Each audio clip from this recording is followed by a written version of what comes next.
Fitrə zəkatı verməsən, orucun qəbul olarmı?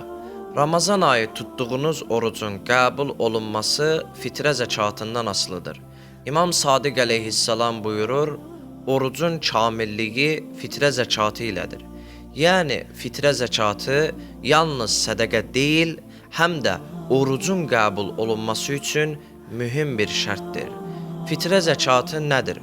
Ramazan ayının sonunda hər bir müsəlmana vacib olan maddi bir ibadətdir. Həzrəti Əli əleyhissalam buyurur, fitrə zəkatı vermək, yoxsulları sevindirmək və orucun kamilliyi üçündür.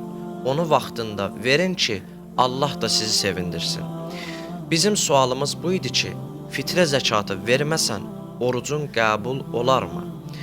İmam Cəfər Sadiq əleyhissalam buyurur, əgər bir nəfər oruc tutsa Ramazan ayında və fitrə zəkatı verməsə, onun tutduğu oruc səmaya qalxmaz, Allahın yanında qəbul olmaz.